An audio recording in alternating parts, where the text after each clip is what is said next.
9:27 y vamos a meternos nuevamente con el comienzo de clases, con el arranque de muchos de nuestros hijos e hijas, comenzando nuevas etapas, pero también generándonos, en muchos casos, a los adultos, la alerta del tema de la integración a nuevos grupos, en muchos casos, en algunos casos con inclusive hasta cambio de instituciones, o ese pase de año que no se puede hacer acompañando con el mismo grupo de amigos que teníamos antes, y todos los temores que empezamos a tener por el famoso y tantas veces tratado aquí en Arriba Gente tema del bullying. Y siempre recurrimos a una especialista que es la psicóloga Silvana Giacchero, justamente para hablar de este periodo, de este momento y de lo atentos que debemos estar a determinadas señales que ya en estos primeros días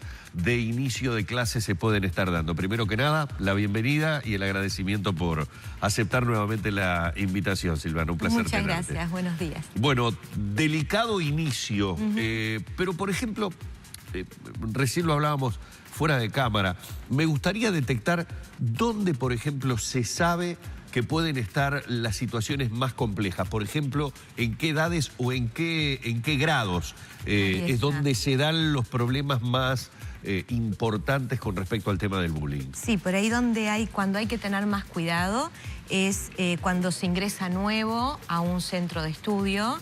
Las edades de mayor riesgo son tercer año de escuela y primer año de liceo, también segundo año de liceo. Sobre todo les explicaba hoy que primer año de liceo porque se forman los grupos nuevos, se cambia de institución, a veces hay grupos que pasan en bloque y no dejan la entrada de otro chico nuevo.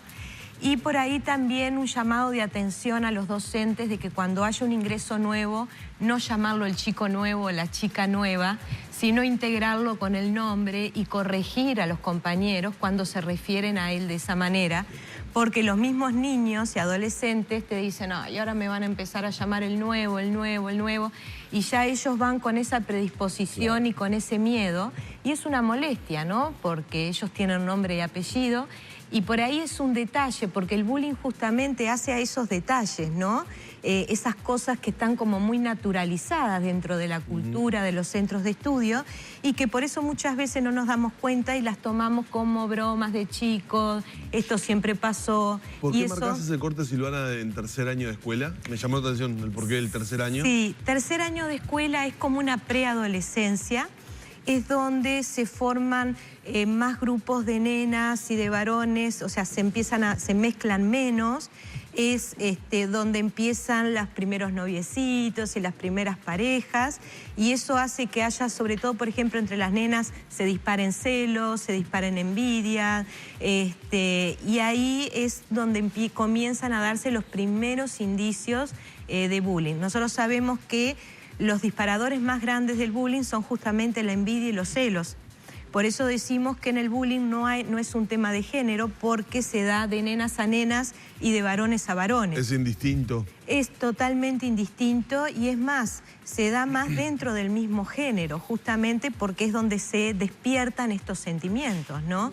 Si bien se pueden sumar varones y se pueden sumar nenas, quienes disparan las dinámicas generalmente son del mismo sexo.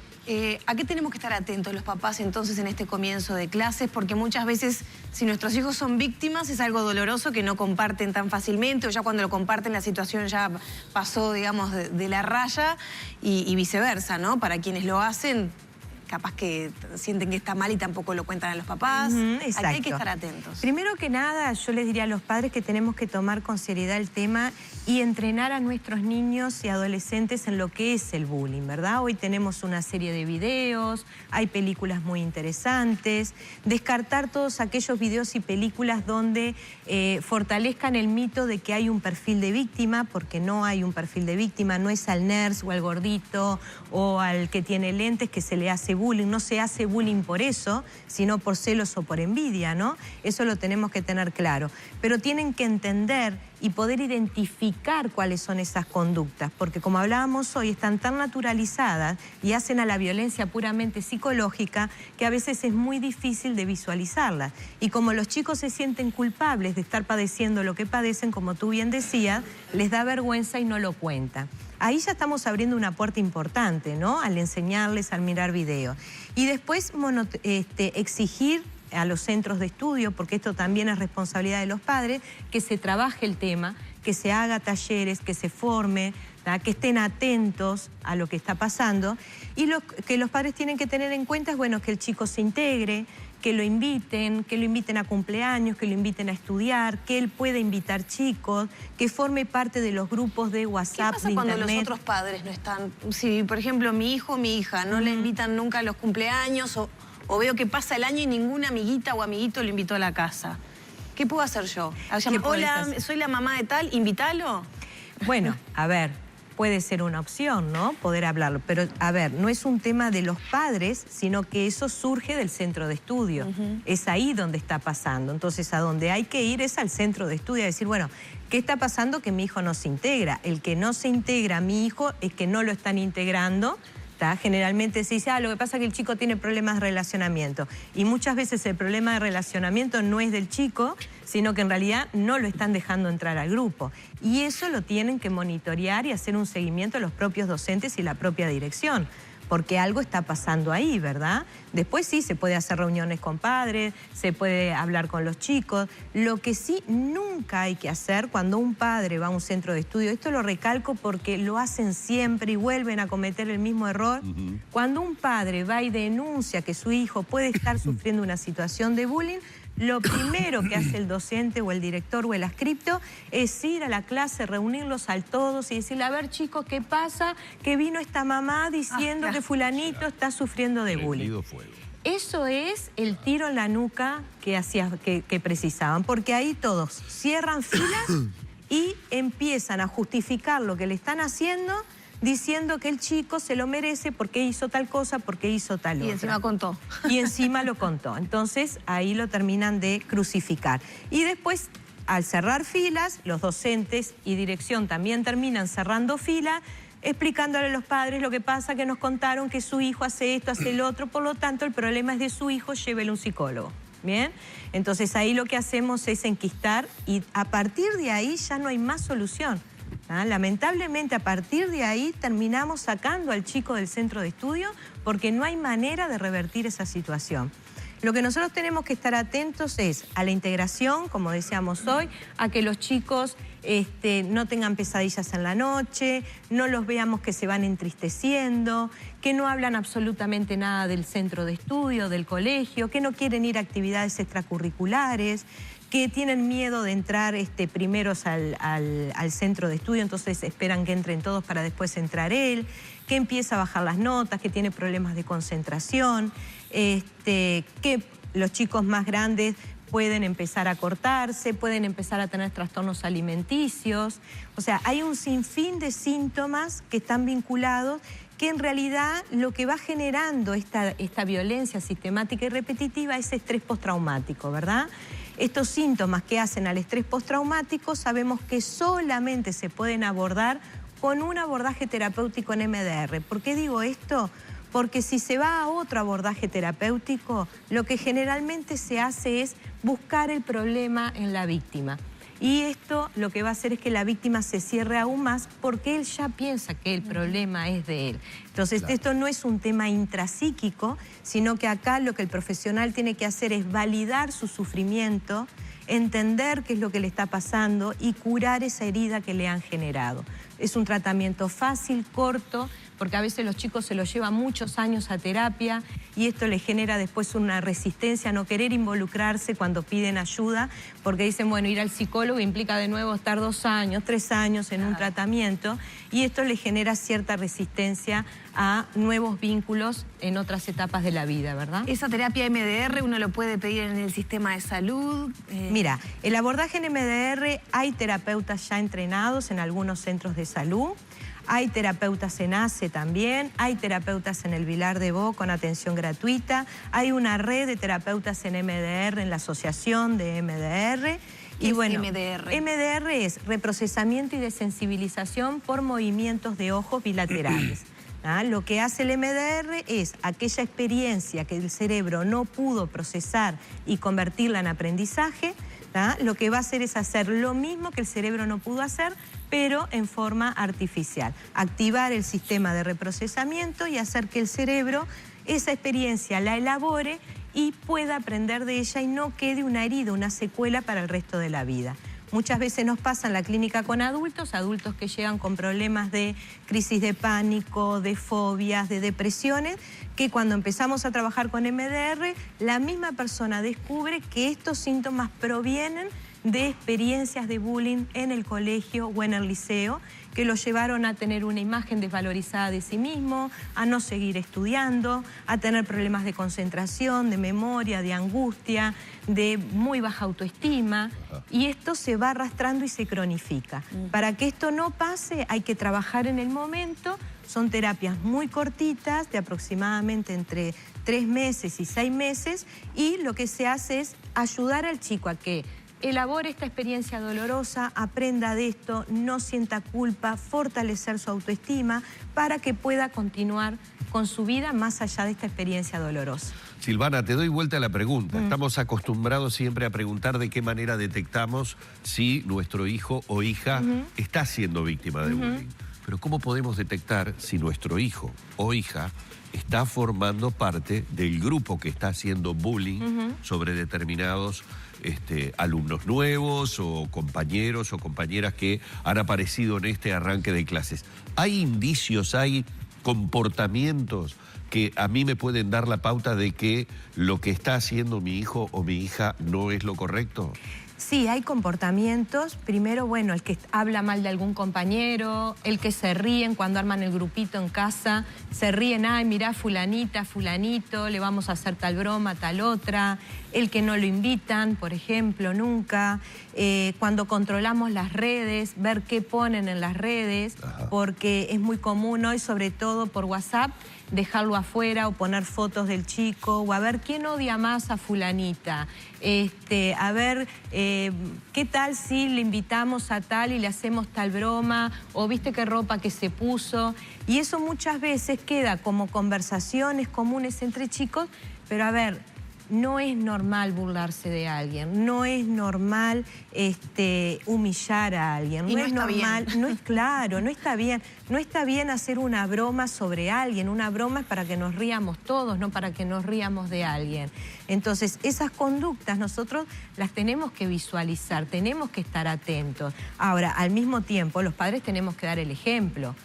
No podemos estar hablando mal del docente, no podemos estar hablando mal de otros padres de otros compañeros, no podemos estar haciendo lo mismo en el WhatsApp de padres, ¿verdad? Por otro lado, no justificar el bullying. Lo que pasa es que ese chico es raro, lo que pasa es que esa nena, viste cómo es. Entonces justificamos la violencia, la naturalizamos y estamos dándole vía libre a los chicos a que hagan exactamente lo mismo, ¿no? Sí, a veces incurrimos directamente en la calificación de un compañero o compañera que directamente decimos no me gusta fulano de tal o fulana de tal. No me gusta que tengas relación.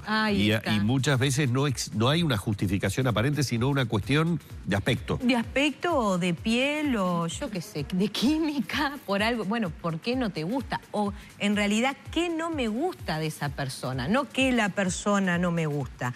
¿Qué aspectos de esa persona no me gusta y por qué no me gustan? Y después que lo tengo procesado, digerido, les puedo explicar a mi hijo que de esa persona o de ese chico no me gusta porque no quiero que él lo copie, por ejemplo, ¿no? ¿Cuánta importancia tiene este periodo? Es decir, ¿cuánta importancia tiene lo atento que estemos a la pregunta diaria de cómo te fue, en este momento en el que estamos a días de haber iniciado los cursos? Mira, es muy fácil ese diálogo inicial cuando están en la escuela, ¿verdad?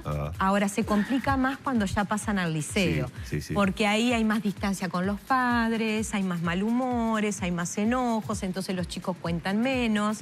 Entonces es una etapa donde se puede dar más el bullying y a su vez es más difícil detectarlo porque este diálogo no es tan fácil. Por eso lo ideal es no esperar a la adolescencia. Yo siempre digo, todo lo que podamos hacer antes de la adolescencia siempre va a ser muy productivo, ¿verdad? Porque si nosotros preparamos a nuestros hijos antes, hablamos del bullying antes, les explicamos lo que es, le desarrollamos su empatía, le mostramos lo que puede llegar a sufrir otro chico, le mostramos la gravedad que podemos estar llevando al suicidio a un compañero. Y eso nunca más nos lo vamos a sacar de nuestra mente por el resto de nuestras vidas, ¿no? Entonces no son bromas, no es un juego entre chicos, es algo grave. Si esto lo hablamos antes, entonces estamos previniendo en la adolescencia para que nuestro hijo, cuando pasen esas cosas, nos cuente. Porque a un adolescente le preguntas, ¿y cómo te fue? Bien, y se va para el cuarto cueva, le digo yo, y chao. No hay mucho más diálogo. A la madriguera. Con tirabuzones. Y ya en el final, los papás, ¿qué debemos exigir a los centros educativos? Tú hablabas del abordaje que muchas veces se hace, con buena intención seguramente, pero bueno, que termina siendo como lo peor, ¿no? Sí. Y de a poquito también los centros educativos se van familiarizando, que falta mucho camino por recorrer, tú lo decías en tu pasada intervención aquí en Arriba Gente. Como padres, ¿a qué tenemos que estar atentos también para ayudar o encaminar y exigir a los centros educativos de cómo deben abordar estos temas? Bien, muy buena pregunta, porque ¿qué pasa? Desde hace 11 años que venimos hablando del tema, trabajando, investigando en Uruguay, y aún sigue siendo un tema tabú para los centros de estudio. Si bien hemos avanzado y se está trabajando más y todo, no se está trabajando lo necesario, lo profundo y lo serio que implica este tema, ¿no? Entonces, creo que llegó el momento, ahora empezamos a alargar con nuestro equipo una campaña Padres Unidos contra el Bullying, de que los padres tienen que empezar a exigir a los centros de estudio que se trabaje con seriedad este tema. Y eso no implica que hagan una charla, un taller, una jornada. Esto hay que trabajarlo todo el año y todos los días hablar algo. Bueno, visualizar esas conductas naturalizadas, no se puede burlar de fulanito, no me da gracia este chiste porque se están riendo de él, ¿qué está pasando que nadie se sienta con esta chica? O sea, agarrarlo en el momento justo y llevarlo a lo cotidiano. Pero para eso, claro, los docentes tienen que estar entrenados, tienen que estar capacitados. Claro. Y lo que nos pasa generalmente es eso, hacemos un taller, una capacitación de mobbing y la sala se llena. Hacemos una capacitación de bullying y no llegamos ni a la mitad. O sea, ¿por qué? Porque no son los niños los que pueden ir. Son los adultos los que se tienen que responsabilizar de capacitarse. Hay mucho desconocimiento. Se habla mucho de lo que es el bullying, pero en realidad hay mucho desconocimiento para poder identificar estas dinámicas que son muy perversas, ¿verdad? Entonces hay que exigir capacitación, que se trate el tema y que se prohíba desde el inicio de clase este tipo de conductas. Bueno, una vez más hay que agradecerle muchísimo a la psicóloga Silvana Yaquiero por su presencia nuevamente aquí en Arriba Gente, más en este periodo que, como decíamos, comienzo de clases muy delicado en el que tenemos que estar más que atentos a todo este tipo de situaciones. Muchas gracias. Muchas gracias a ustedes. Gracias. Cerramos por aquí la entrevista con Silvana.